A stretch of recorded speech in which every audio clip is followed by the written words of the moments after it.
Well, simulan natin dito mga idol. Los Angeles Lakers posible pang magdagdag ng additional big man na magpapalakas sa kanila ngayong preseason game ng NBA. Al Horford posibleng targetin ulit ng Lakers. Well, kung bago ka lang, please huwag mo nakakalimutan na mag-like and subscribe.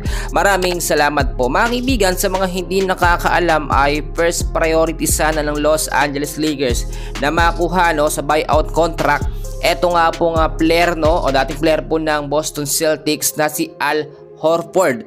Ang sinasabi natin dito, kung hindi lang talaga umeksena eto nga pong si DeAndre Ayton at hindi nag-recontract or nag-resign ng another contract eto nga pong si Jackson Hayes, ay kukuhanin nila eto nga pong si Al Horford.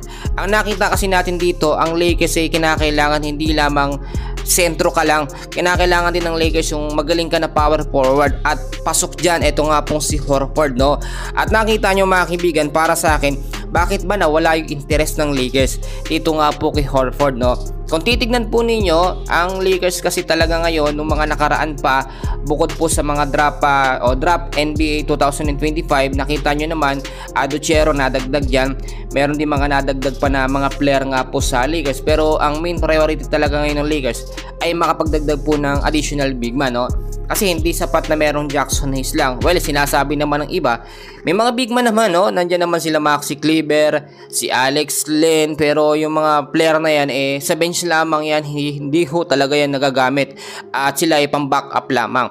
Ang kinakailangan ngayon ng Lakers yung pang sentro talaga nila na pang starting 5. So meron naman daw pong Jackson Hayes. Si Jackson Hayes naman lagi pong nasa injured list ng Lakers at okay naman ang performance, pero kinakailangan din ng kapalitan kapag mga intense and crucial game. Nakita naman natin hindi consistent ang laruan at galawan nito nga pong si Jackson Hayes.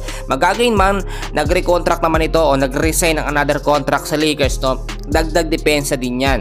After nga pong makuha ng Lakers itong si DeAndre Ayton, nawala ho yung interest ng Lakers po dito kay Al Horford.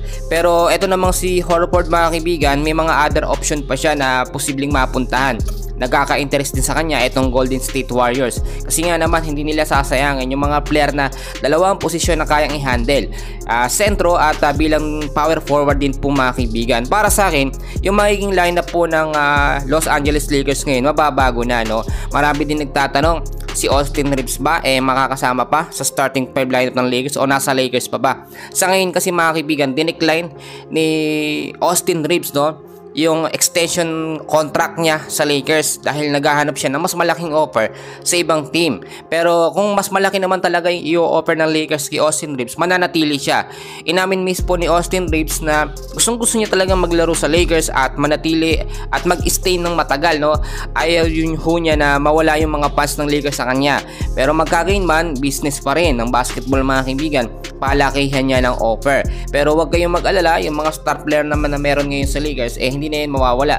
Tulad nga po ni Luka Doncic at eto nga pong si LeBron James. May mga sabi-sabi na itong si LeBron James lilipat daw sa ibang team. Malabo yun mga kaibigan, imposible ho yung mangyari. So sa mga nagtatanong din, kailan ba ang preseason game at unang laban po ng Lakers Ang preseason game at unang laban ng Lakers ay mangyayari at gaganapin sa October 3 ho yan, kontra po sa kupunan ng Phoenix Suns. Yan muna ang update natin, and please huwag nyo kakalimutan na mag-like and subscribe po sa ating channel. Maraming salamat po.